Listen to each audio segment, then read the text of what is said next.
I recently found out that you can see a personal dietitian covered by insurance. There's this platform called Nourish that will match you with a dietitian based on whatever your concerns are, whether that's weight loss, eating disorders, autoimmune conditions, or something else. They're actually a network with major insurance providers, so most patients pay $0 out of pocket. 94% of patients pay $0 out of pocket. Find your dietitian at usenourish.com.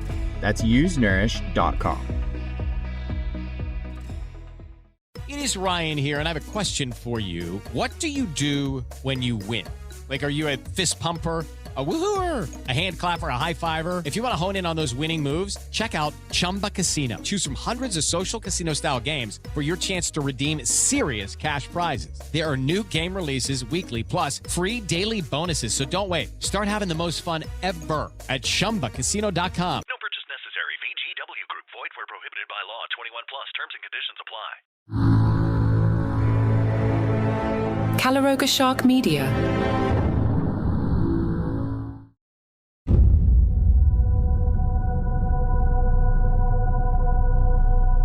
In the dark hours before dawn, a message arrives. Through the quiet corridors of the Apostolic Palace, word spreads in hushed whispers. Il Papa è morto. The Pope is dead.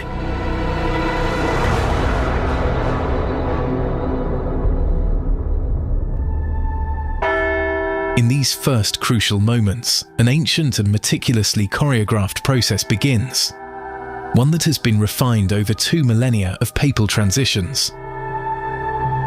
The first official to act is the Camerlengo, the Chamberlain of the Holy Roman Church.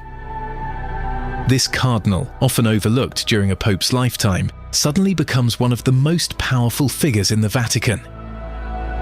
In a ritual unchanged for centuries, he approaches the Pope's body and calls out his baptismal name 3 times.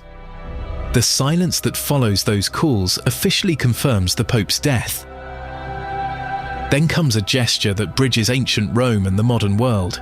The Camerlengo takes a small silver hammer and gently taps the Pope's forehead 3 times. This ritual, once used to ensure the pontiff wasn't in a coma, remains part of the ceremony, though modern medical science has already confirmed the death. With trembling hands, he removes the ring of the fisherman from the Pope's finger. The solid gold signet ring that has served as the papal seal since the 13th century. The ring will later be destroyed, struck through with a deep X-shaped cut, ensuring that no documents can be falsely sealed during the Sede Vacante, the period when the seat of St. Peter stands empty. Each pope's ring is unique, and its destruction symbolizes the definitive end of his reign. What follows is a precisely timed sequence known as the Novem Diales, 9 days of mourning that blend public grief with private preparation.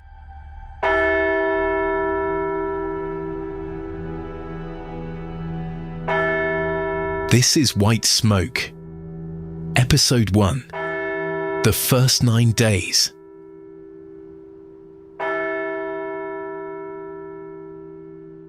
Within hours of death, the Dean of the College of Cardinals sends telegrams to all cardinal electors around the world. Their journey to Rome must begin immediately. The Pope's body is prepared according to tradition. No longer are the organs removed and buried separately, as was done until the 20th century. Instead, modern embalming techniques preserve the body for the public viewing that must follow. The Pope is dressed in red papal mourning robes, his face covered with a white silk veil. The world learns of the death when the Vatican's chief spokesman steps into the press office, his face grave. But many Romans say they knew before any announcement. They swear the doves in St. Peter's Square took flight at the moment of death, though skeptics dismiss this as pious legend. Behind closed doors, the Vatican bureaucracy enters a carefully controlled shutdown. The Pope's apartment is sealed. His personal secretary must step away from offices he's inhabited for years. Computer access is restricted, papers are secured, and the papal social media accounts fall silent. The Vatican website adds the Latin words, sede vacante, the seat is vacant. This is when Vatican politics become most intense, though always hidden behind a veil of solemnity. While the day-to-day governance of the Church continues under the College of Cardinals, No new bishops can be appointed, no major decisions made. The machinery of the world's oldest continuing institution slows to a near halt. Yet behind the scenes, cardinals are already having quiet conversations about succession. Who might lead the Church into its next era? These discussions are technically forbidden before the conclave begins, but reality often overrides regulation. As one Vatican insider once noted, the next pope is chosen by the Holy Spirit. But the Holy Spirit works through whispered conversations over pasta. For 4 days, the Pope's body lies in state in St. Peter's Basilica. The queues stretch for miles through Rome's ancient streets. Millions wait hours to spend just a few seconds before their departed shepherd. The faithful and the curious, believers and non-believers, all flow past the bier in an endless stream of humanity. Security personnel keep the line moving. Avanti, avanti, move along. But many try to linger, to pray, to take a photo, to witness this moment of history. Some swear they can smell the odour of sanctity, a sweet fragrance that tradition says emanates from the bodies of the especially holy. Others simply weep.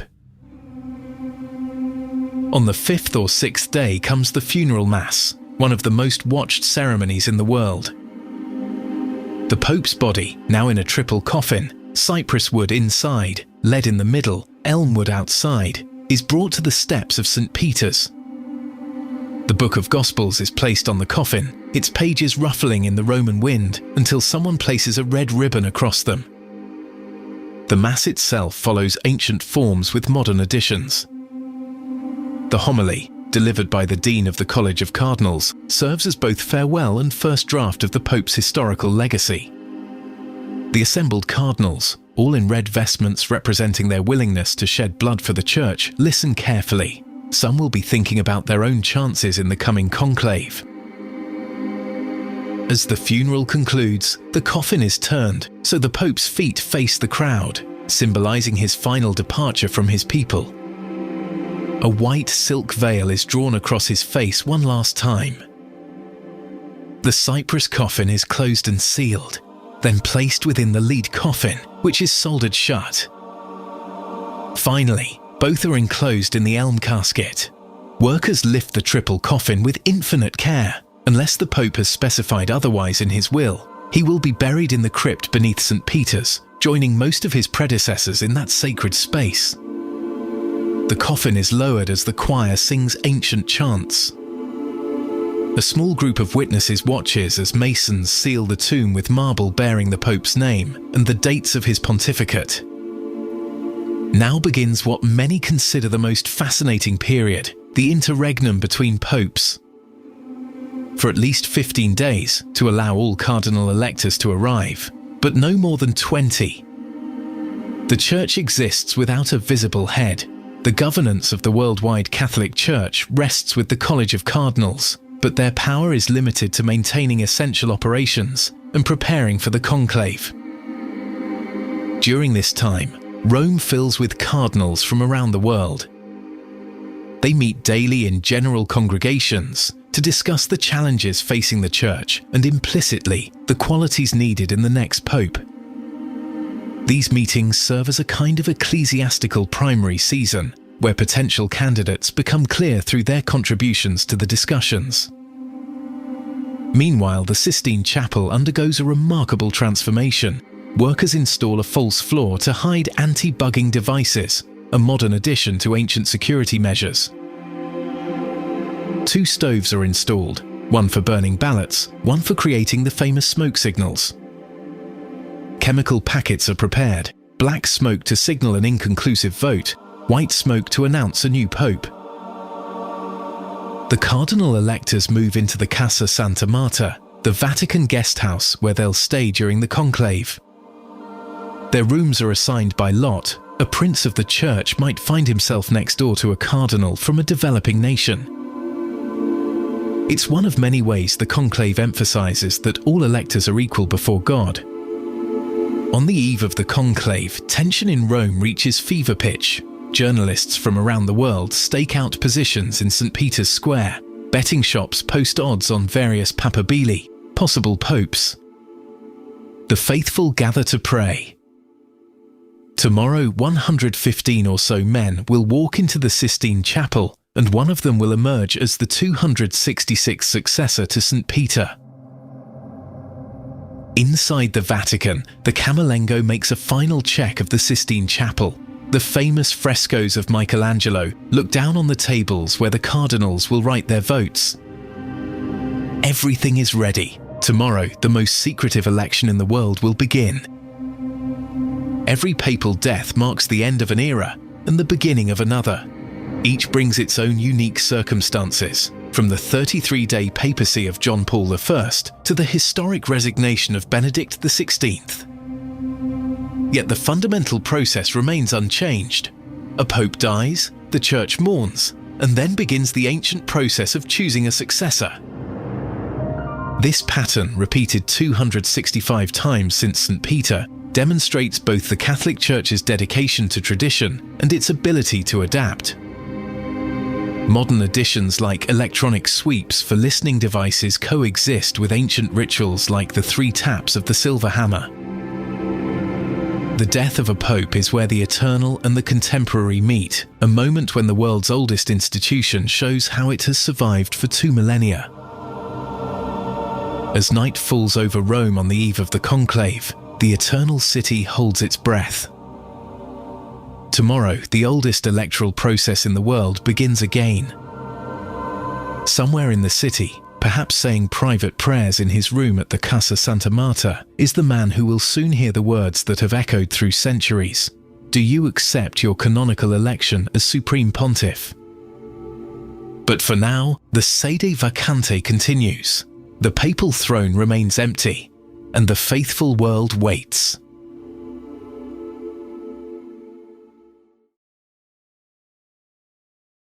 I've been working with a Nourish dietitian for the last 6 months, and it's been life-changing. I've lost weight, healed my relationship with food, and have way more energy. Working with a dietitian online to create a personalized nutrition plan was so easy thanks to Nourish. The best part? I pay $0 out of pocket because Nourish accepts hundreds of insurance plans. 94% of patients pay $0 out of pocket.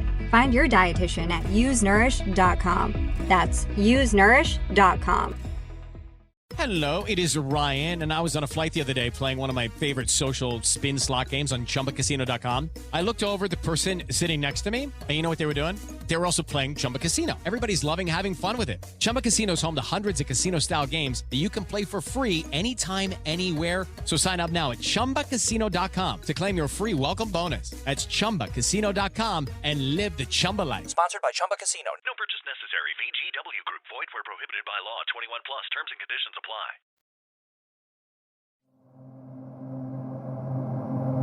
The morning of the conclave dawns over Rome with the tolling of bells. In their temporary rooms at the Casa Santa Marta, cardinals dress in their scarlet robes. Some will later admit to trembling hands as they fasten their buttons, not from the Roman chill, but from the weight of what's to come. The Mass, pro elegendo Romano Pontifice, for the election of the Roman pontiff, fills St. Peter's Basilica with song and supplication. The homily, traditionally given by the Dean of the College of Cardinals, reminds the electors of their awesome responsibility. The words echo off ancient marble, "Lord, guide us in choosing a worthy shepherd." By early afternoon, the cardinal electors form a solemn procession into the Sistine Chapel. They walk 2 by 2, some stooped with age, others still vigorous, all bearing the weight of centuries of tradition. As they enter, each cardinal places his hand on the gospel and swears a sacred oath. "I call as my witness Christ the Lord, who will be my judge, that my vote is given to the one who, before God, I think should be elected." The master of papal liturgical celebrations declares, "Extra omnes, everyone out." The massive doors swing closed, the lock-in begins. The Sistine Chapel, now transformed into the world's most sacred polling station, falls silent except for the whisper of robes and the scratch of pens. Above, Michelangelo's Last Judgment looms, a reminder of divine scrutiny. Below, anti-bugging devices hum beneath the false floor. Each cardinal receives a rectangular piece of paper. At the top, printed in Latin, are the words "Eligo in summum pontificem," I elect as supreme pontiff. Below, they must write one name in handwriting, deliberately disguised to maintain anonymity. The paper is folded once, then again. One by one, in order of seniority, they approach the altar. Each cardinal holds his folded ballot high for all to see, then places it on a plate and tips it into a chalice. This is not just voting, it's a sacred ritual, each gesture laden with meaning. The counting process is elaborate, designed over centuries to prevent fraud. 3 scrutineers, chosen by lot, count the votes aloud. Each ballot is pierced with a needle through the word "eligo" and threaded onto a string. The required 2/3 majority seems a distant target in these early rounds. Outside in St. Peter's Square, thousands crane their necks toward a small copper chimney. Black smoke rises. Fumata nera. No pope yet. The crowd sighs and settles into wait. This scene will repeat itself several times a day until a pope is chosen. Inside, the tension builds with each inconclusive ballot. Cardinals are forbidden from communicating with the outside world. No phones, no television, no internet. Their world shrinks to the chapel, their dormitory, and the thoughts that keep them awake at night. While tradition dominates, modernity intrudes in small ways. The cardinals' beds at Casa Santa Marta are no longer the uncomfortable cots of past conclaves. Air conditioning hums in the chapel, fighting the Roman heat. The ballot papers are now made with special chemical compounds that create the black or white smoke, no more damp straw or pitch. Yet the essential process remains unchanged. Pray, vote, 4 ballots per day, 2 in the morning, 2 in the afternoon. The rhythm becomes hypnotic. Some cardinals report losing track of time, existing in a space between moments where past and present blur. When it finally happens, it often comes suddenly. A gasp might ripple through the chapel as the scrutineers announce a count exceeding the 2/3 threshold. The dean of the college approaches the chosen cardinal and asks the ancient question in Latin. Acceptasne electionem de te canonice factam in summum pontificem. Do you accept your canonical election as supreme pontiff? Time seems to stop. The chosen cardinal must decide immediately. To refuse would not be unprecedented. In 1242, Cardinal Romano Bonaventura declined election after just 1 day of deliberation.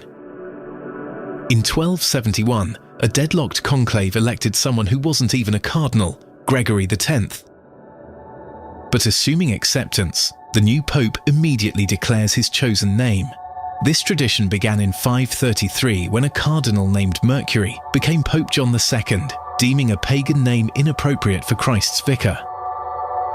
The choice of name often signals the new pope's intentions. Taking John Paul suggests continuity, while choosing a name unused for centuries might signal desire for change. The transformation from cardinal to pope happens with dizzying speed. The new pontiff is led to the Room of Tears, so called because many newly elected popes have been overcome with emotion here. They find 3 sets of white papal vestments laid out, small, medium, and large.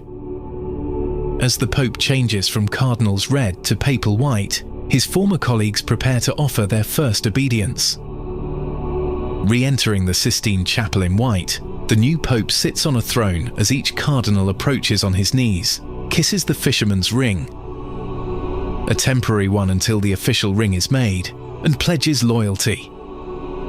Many popes later describe this as the most humbling moment, seeing their former peers kneel before them. Meanwhile, the famous white smoke, Fumata Bianca, rises from the chimney. The crowd in St. Peter's Square erupts. Modern technology spreads the news globally in seconds, but the world must wait to learn who has been chosen. the senior cardinal deacon appears on the central balcony of St. Peter's Basilica and proclaims in Latin, Annuncio vobis gaudium magnum, habemus papam. I announce to you a great joy. We have a pope. He then announces the new pope's name and chosen papal name. Minutes later, the new pope himself appears, dressed in white, to give his first blessing, Urbi et Orbi, to the city and the world.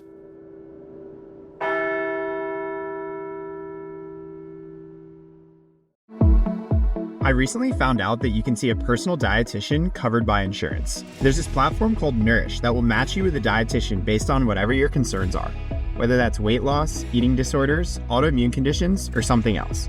They're actually a network with major insurance providers, so most patients pay $0 out of pocket. 94% of patients pay $0 out of pocket. Find your dietitian at usenourish.com. That's usenourish.com. Hello, it is Ryan, and we could all use an extra bright spot in our day, couldn't we? Just to make up for things like sitting in traffic, doing the dishes, counting your steps, all the mundane stuff. That is why I'm such a big fan of Chumba Casino. Chumba Casino has all your favorite social casino-style games that you can play for free anytime, anywhere with daily bonuses. So sign up now at ChumbaCasino.com. That's ChumbaCasino.com.